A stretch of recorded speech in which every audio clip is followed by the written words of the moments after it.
کہ غلامی سے ہے روح تیری مزمحل، سینہ بے سوز میں ڈھونڈ خودی کا مقام۔ اقبال اس شعر میں قوموں کے زوال اور انسان کی اندرونی کمزوری کی بات کر رہے ہیں۔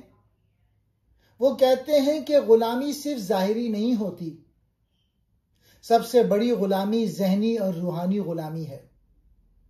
جب انسان دوسروں پر بھروسہ کرنے لگتا ہے، خود سوچنا، خود فیصلے کرنا اور خود لڑنا چھوڑ دیتا ہے تو اس کی روح مرجھا جاتی ہے۔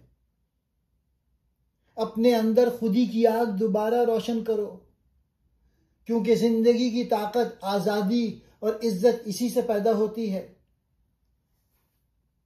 غلامی انسان کی روح کو مٹا دیتی ہے۔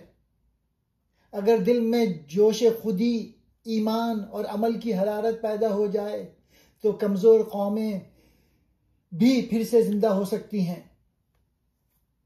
اقبال کہتے ہیں، اے انسان تیری روح غلامی یعنی دوسروں پر انحصار اور بے عملی سے کمزور ہو گئی ہے۔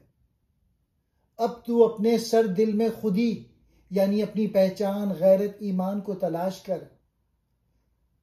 یعنی اگر تیرا دل جوش و حرارت سے خالی ہے تو اپنے اندر وہ چنگاری ڈھونڈ جو تجھے دوبارہ زندہ، خوددار اور بیدار بنا سکے۔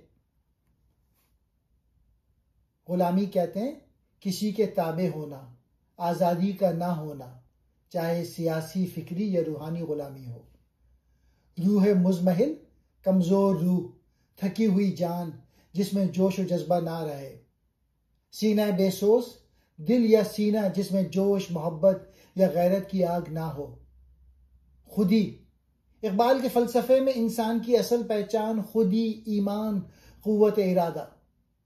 مقام کہتے ہیں درجے کو، حیثیت کو، طاقت کو یا اصل جگہ۔ شکریہ۔